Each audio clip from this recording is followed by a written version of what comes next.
So, I mean, it's really exciting to think about all the possibilities. Yeah. But, I think it's important now that we've kind of gone through each technology individually to really compare them head to head.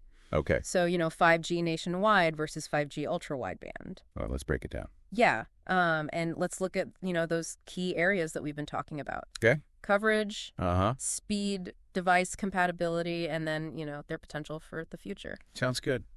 So starting with coverage. Coverage. Where does each technology stand? So in terms of coverage, 5G nationwide definitely has the edge. Okay. Because it's using those lower and mid-band frequencies. Right. It can reach a much wider geographical area. Okay. Including those less populated regions. So if you're out in the suburbs or in a rural area, you're more likely to have 5G nationwide. Exactly. Whereas ultra-wideband, right. it's really designed for those smaller, more densely populated urban areas. Because it's relying on those higher frequencies. Right. So you might find it in a city center. Yeah. But you're not going to find it out in the middle of nowhere. Exactly. Okay. What about speed? Speed. So obviously there's a big difference here. Huge difference. Nationwide does offer, a decent speed improvement over 4G, but it can't compete with the multi-gigabit speeds that ultra-wideband can deliver. Yeah, those are like blazing fast speeds. Right. So if you need that absolute top-of-the-line speed, ultra-wideband is the way to go. Absolutely.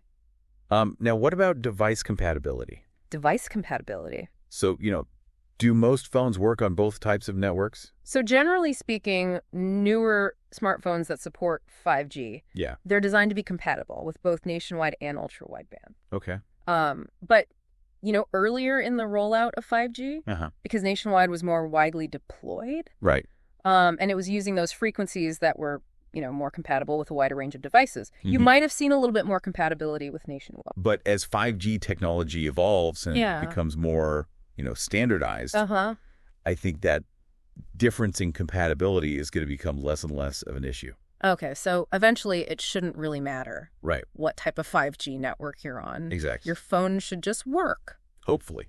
Okay.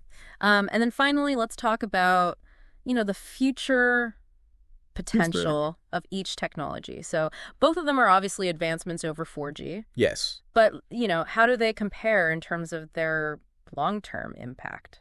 So I think both of them have significant potential, but in different ways. Okay.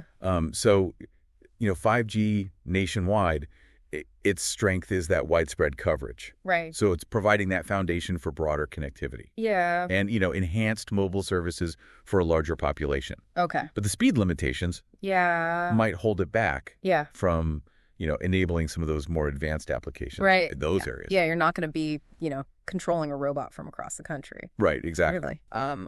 On 5G nationwide. Yeah. Whereas ultra-wideband, with its high speeds and low latency, is really well positioned to drive those future technologies. Things like the Internet of Things. Augmented reality, virtual reality, all of those things that require that super fast and responsive connection. So it sounds like, to kind of sum it up, the main difference is that nationwide is about reaching more people.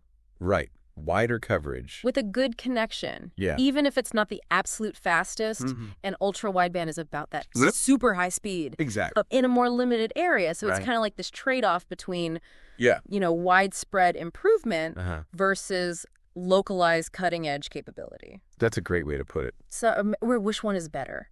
I think it really depends on, your individual needs, where you're located, and what you're trying to do with your devices. Yeah, absolutely. Well, I think,